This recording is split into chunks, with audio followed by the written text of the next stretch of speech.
So anyhow, we're going back in for to be an operational unit. See, they don't know that yet because it's above everybody's head. You know what the fuck is going to happen here coming out of Udapau. You know, trying to set up this fucking operation. While Bob Farley worked the civilian side, he was the equivalent of 3-star generals He was at, in Korea. yeah, but what was that? Not Walter Reed, but Robinson? Yeah, What was Robbins Air Force Base. That's, Well, you called Walter Robbins or something like that anytime you needed something? yeah, Warner Robins. Warner Robbins. Where was that out of? That's out of Warner Robins Air Base in Georgia. Yeah, Was that- he the just south of Was he the Atlanta. NSA guy? Huh? Was he the NSA guy? He worked the civilian side of the house. He was equivalent of 3-star general on this. But the civilian side was who you flew for, because you flew for the NSA, right? Yeah. So yeah, the airplanes don't belong to the Air Force. They belong to the security. So anyhow, so they know I'm coming back now. See, so we come in with that fucking airplane. Well, anyhow, they had. Oh, Major Reinhardt, he said, you know, you sure did cause us a lot of problems last time you said. He said, you know, we still got 550-gallon drums of hot thing. I said, well, you go, and the thing is, the airplane was hot. I mean, really hot. And the fucking pilot was hot. His suit was hot. So we had to put the fucking suit in a special fucking container. He could never fly high. He could never fly any more sampling missions because he got a heavy dose. No shit. Yeah. And I said, yeah, we're back. I said, looks like we need a place, we need a building. He said, well, you know, we don't have anything here for you. I said, how about that old empty building the choppers were in over there? I'd already scooped it out. He said, well, you know, I don't know, can you operate out of there? I said, hell yeah, we can operate out of there, man. We went over, we fixed that fucker. But when we left Thailand, we were only allowed like 250 short ton of supplies. Well, I'd already been to Korea. I knew they didn't have fucking nothing. You know, phones on the fucking floor. So when we left out of there, I fucking went down and we took every fucking thing we could take. I took fucking 6 electric fucking typewriters, you know, and that was supposed to go to Thailand to the Thai people and all this shit they do.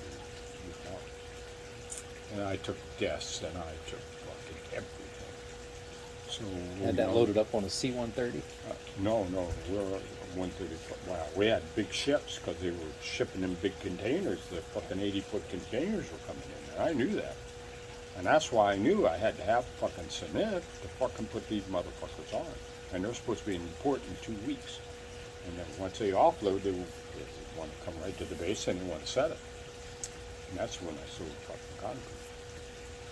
See, so he said, it did cause us a lot of problems.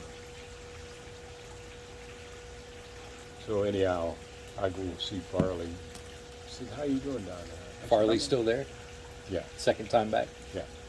So Farley's there, and he said, and he's got to build this building up on the fucking hilltop because everything gets fed into them from the U2, and they got like 26 interpreters there, so they can interpret what's coming into them because it's Korean, you know, decent North Koreans.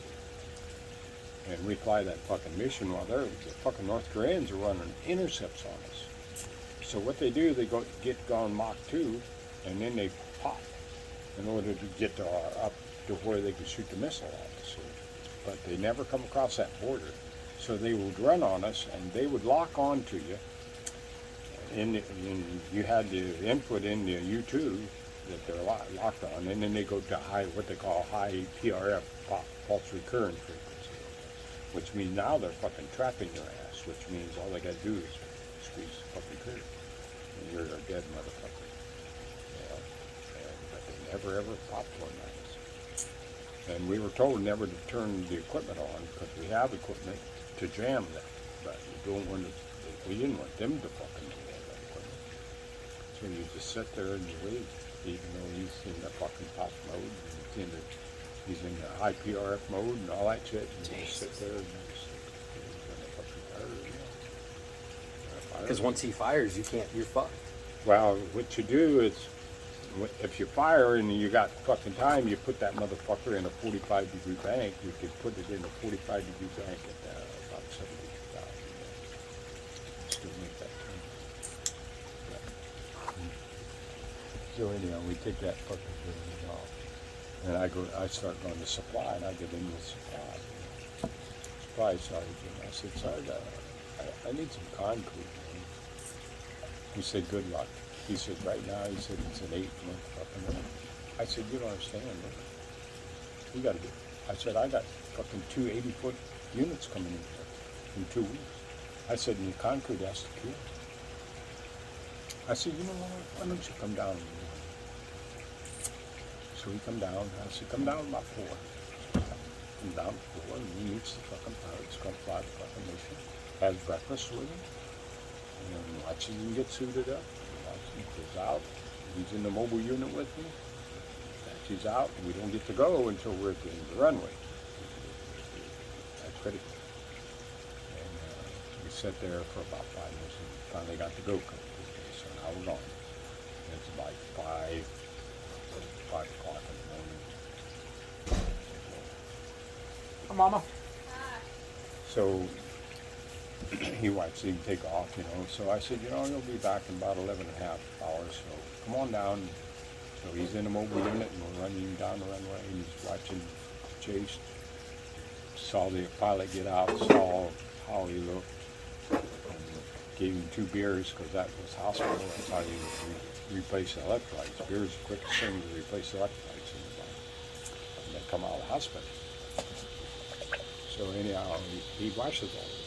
So I call him the next day and I said, well, any idea on concrete? He said, no. He said, why don't you come up this afternoon? That's what he said. So I go up there. He said, well, he said, I'm not going to tell you anything. He said, but tomorrow there's 6 loads of concrete coming on this base at about 6 o'clock. What was that concrete for? For the pads for them fucking. I know for you, but Oh, it for was the going base. to another big site, you know, they were building buildings, man. Oson's in the middle now, man. Oson's in everybody's going. Well, the first time over there, when we were on that goddamn sampling mission, one of the sergeants, well, 2 of them went down. Now, these fucking airplanes are on alert, and they went down and stenciled black U-2s on the fucking wheel wells of these fucking alert airplanes. Oh. So anyhow, I got called in for that, and I said, well, that proves one thing, your security's not very well. Not very good. The general didn't like that shit. So they knew about the fucking major range. So anyhow, I go see Farley, and I said, yeah, I said, you know, I guess I'm kind of in deep water over here. And he said, you know what? He said, everybody's in deep water over here. He said, we need fucking concrete on that hill. He telling me we ain't gonna fucking get it either. He says, I got fucking buildings to build up there. Good, give me a fucking break. So they had a concrete truck up on that fucking hill. And he gets over the edge a little bit, and the fucking front wheels just started going over the fucking hill. And they latched onto him and got him stopped. And they fucking slowly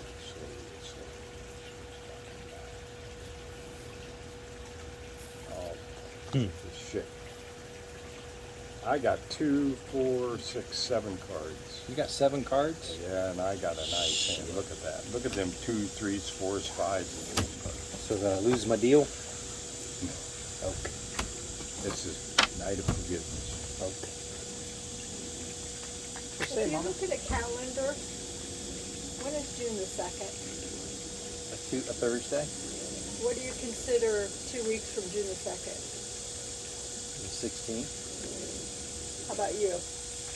Do you consider a Thursday to 2 Thursdays 2 weeks, or do you count 14 days? 14 days. I count is 2 weeks. 14 days. Yeah. Lydia's trying to negotiate. Tonight's the last night of 11 o'clock. Oh. And I said 2 weeks will be Thursday. She said, count on the calendar. God, why'd you have to say that? What, did she get you? Yeah. She outsmarts me every damn time Where's she at? with her friends. So then the air police guy, security guy comes down. I said, we need to secure a phone. I said, that's the only way. Wait a minute here, I'm lost. So, when you said you went back to Nam and 6970 is U2, did you fly out of Osan or did you fly out of Thailand? No, out of Thailand. Okay, okay, And then we took the unit to Korea. okay, all right, okay, And that was 75, 76. okay. So anyhow, I go to Farley and I said, Farley, you know, you would think that we could have a coffee pot and something here. He said, you make your list. So I made the fucking list and he sent it to Warner Robins in fucking 2 days, all that shit was on the fucking place. And of course the Journal and all them, they see what the fuck is happening, the U2s are taking over. And we have to build shops, so we put in to have $245,000 worth of stuff put into that hangar along with the airplane, because we've got to have a hydraulic shop, we got to have a battery shop, we got to have a camera shop. The camera's got to be kept within 2 degrees of temperature at all times, and all this shit, you know. And so we're getting all that stuff and getting that built. So then we took that hangar over, and I said, we need a secure phone. We can't operate it without a secure phone. Well, you guys said you could just come in here and dictate everything you're going to get. He said, you know, we see what's already coming in here, you know, and all this stuff. They said, you know, but you ain't going to get a secure phone, I can tell you that. I said, well, okay. You know, and I just popped off a fucking message after you left. We advised, you know, I just advised that we were not going to be able to do this. 2 days later, fucking secure phone is there. And the guy comes in and says, well, he said, I don't know who you guys work for, but where you want it? I said, right here in this corner. Side of this corner. They didn't understand who the fuck we were, you know, what we did. But they learned. But when you got out of the Ravens in '69, how did you get into the U2 program? Well, that's another story. So anyhow, I come back, and that's when I married Nancy. I married Nancy in Beijing. There was one hell of a big wedding, because her dad worked for the USAID, USA for International Development, but it was USAID who got all the guns, better ammo for us as Ravens. So he was a big one. He was a group colonel. And he was growing up on a farm, just like I did in fucking Indiana. And he was an old farm boy. He was now a group colonel. And he left Nam and went to the Raven, was the supply guy up there, basically. And that's how I met Nancy.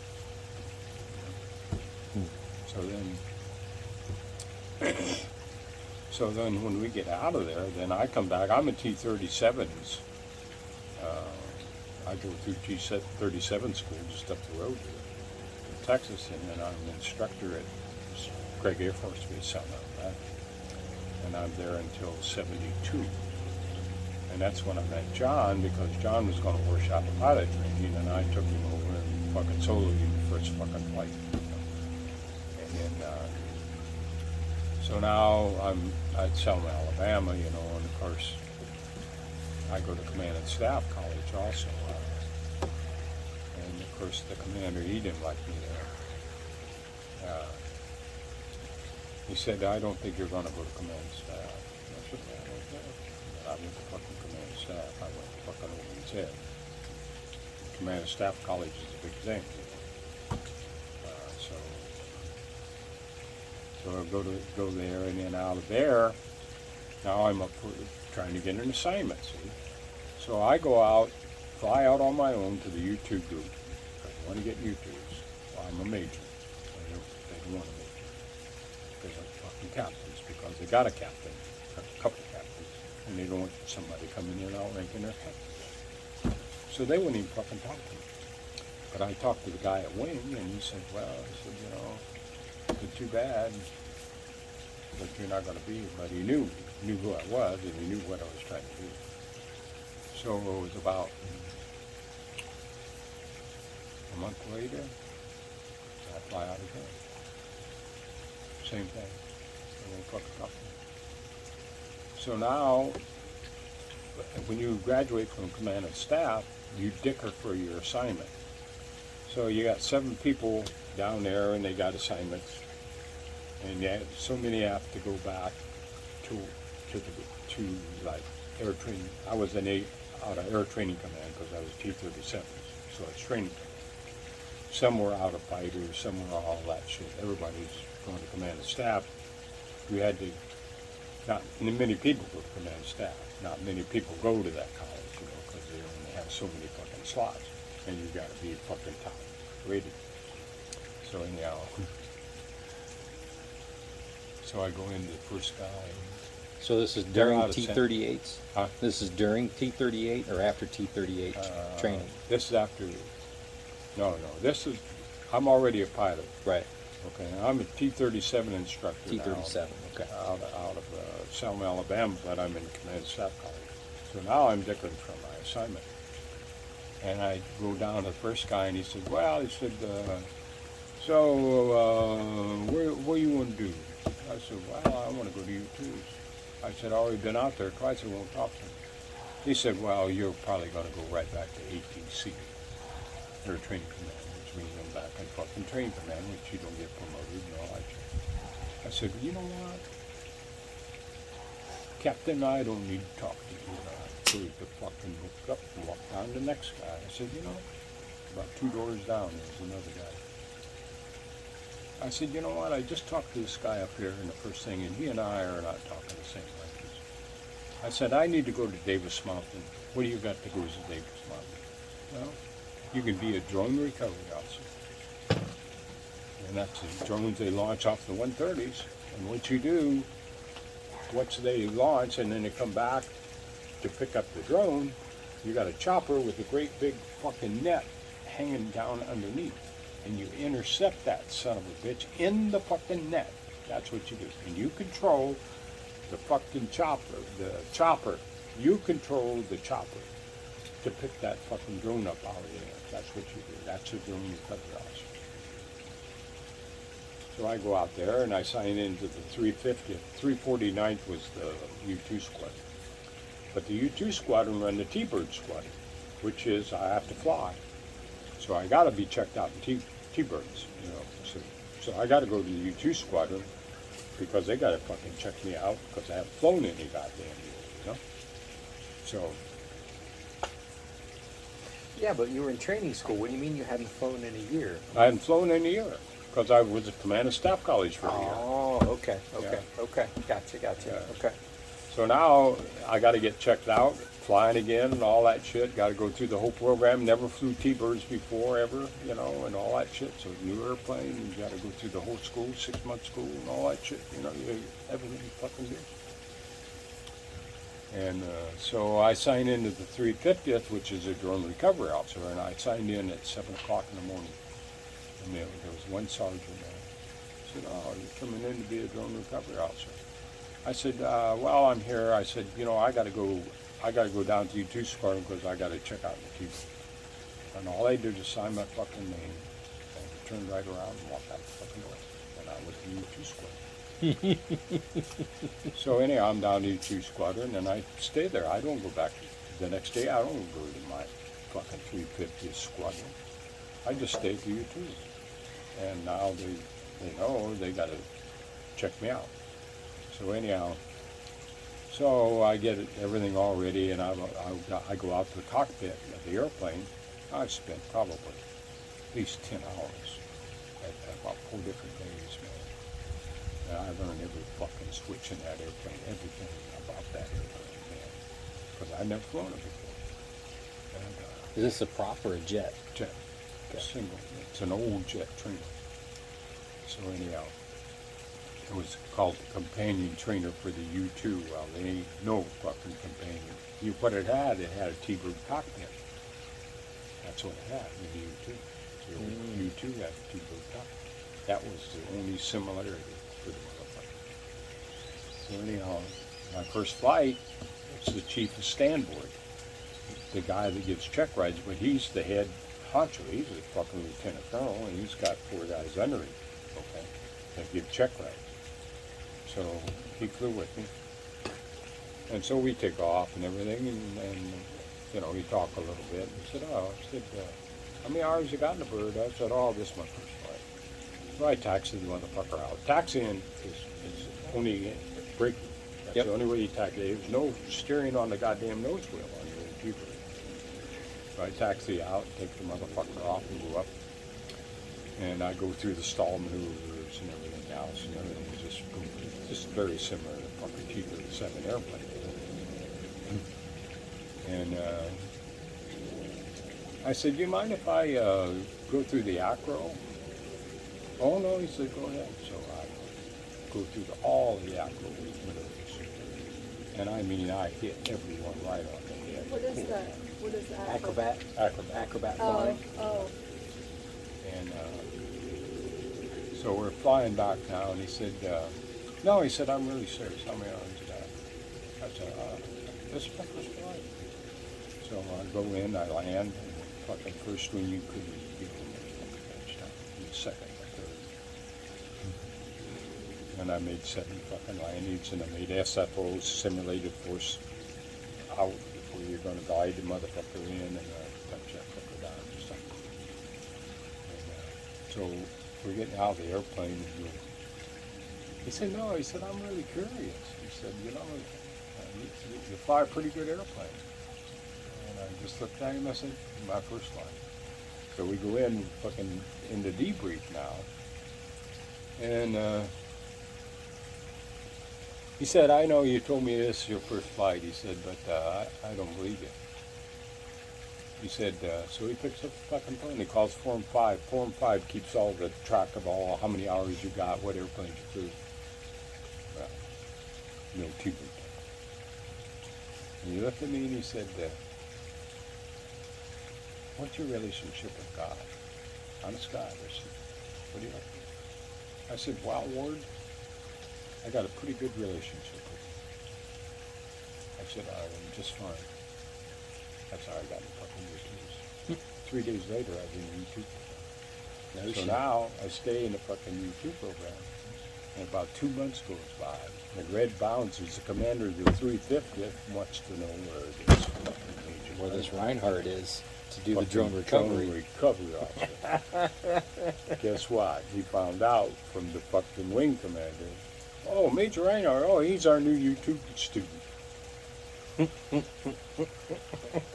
It was funny because when now I'm trying to get in to the U2, and I just flew with Ward Graham, who was the chief of fucking standboard, who runs all that shit, you know. And he also runs standboard for the U2s, you know. So it's not just the T-bird; it's the whole squadron, you know. He's chief stand. So anyhow, I got a call to report to the wing commander at 8 o'clock in the morning. Well, I'm in class fucking A uniforms, you know. And I'd already talked to the guy up a wing who I'd talked to previously, trying to get into it, you know. And he said, well, he said, you may get in. You know, he and I had a good relationship, and I drank at the bar with him a couple times. So I go in, pop a salute, and this little short guy, chunky guy, behind this big fucking desk. And I'm in class A, and I pop a fucking salute, and everything. He looks at me and says, what makes you think you could fly a U-2? I said, I got 1,000 hours of tail dragger time, and the U-2's a tail dragger. I said, they're all the same. Because the 01 was a fucking Tail- tail dragger. And then I flew I flew the U-10 and the U-17, which are tail draggers too. You know, and then the Raven program. Oh, I thought it was just the 01s. Well, I flew the 01, but you had U-10, you had U-17. Oh, okay. And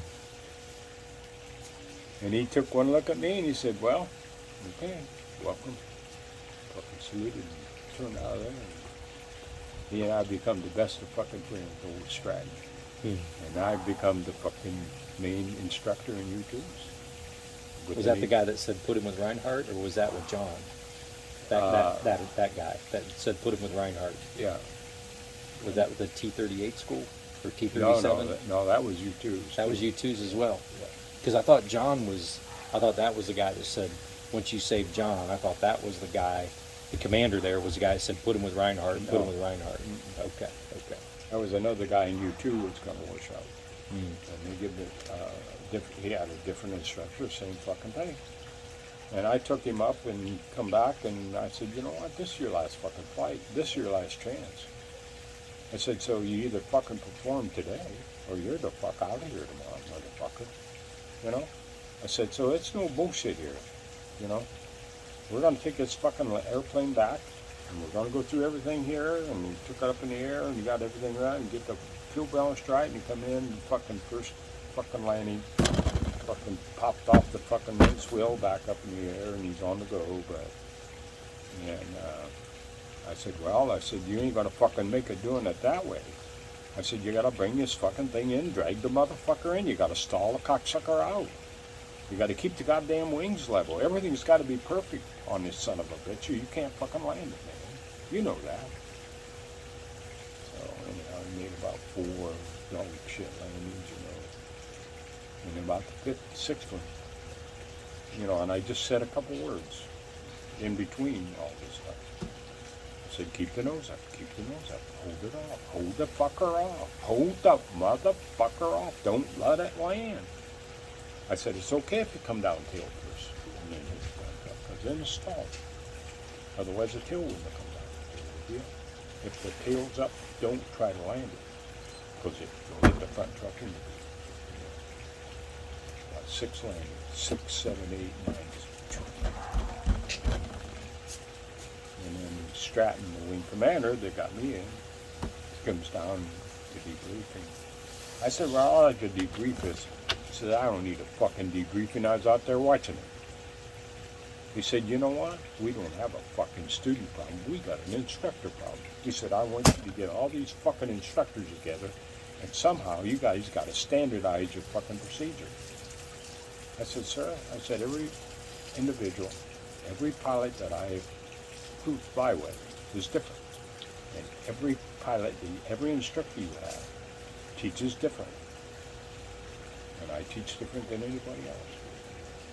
I said, so it's very, very difficult to standardize. You can standardize all the procedures you want, but it's whether you got it and you know how to give it to the student. I said, because every student is different. Sometimes I have to fucking hit them. I hit John. Or not John, that was Mosley. Mosley was going to wash out. He was fucking class commander. I gave him 3 times more spins than any other student I had. And I said, Mosley, this is your last fucking flight, man. This is a student in T-37s. And I said, but you can't make it through the program. You can put this thing into a spin and come out of it. And get out of it and do it absolutely correctly. Every time. And he, okay, so he'd go up and I'd give him probably fucking 100 fucking spins. And I said, okay, let's go up, let's go do spins, fucking up. Fucking first one, absolute perfect. I said, give me 2 more like that and we're done. Fucking second one, good. Third one, hit the wrong fucking rudder. So now we were wrapped up to right, hit the wrong rudder. He didn't, you hit the opposite rudder to stop it, but he didn't fucking neutralize his rudder after that. Which means now you're in a dive straight wing. Okay, and you pull it out. All he did, he kept his left foot on the son of a bitch, and now we're spinning the other way, the same fucking thing. And I have to take the fucking airplane over to get it out of the spin. And I fucking did that. He did that like 3 times, 4 times in a row. always fucking done it. I said, Mosey, that's it. I'm fucking done. We're out of here. I need you are done. You're the fuck out of here. You know, and I fucking pick you. I said, give me this fucking airplane. I fly for maybe 2 minutes. I said, okay, Mosey, I'm gonna give you one more fucking chance. I'd already given fucking 4 chances that fucking day.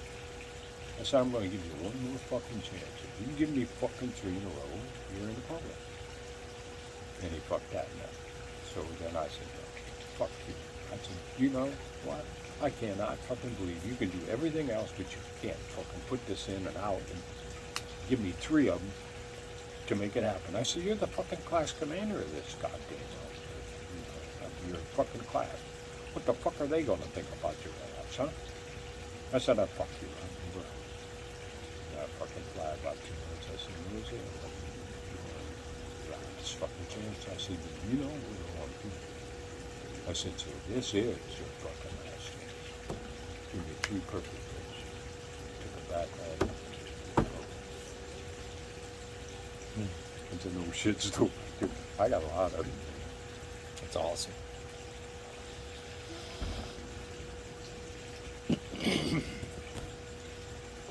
Oh, a new game.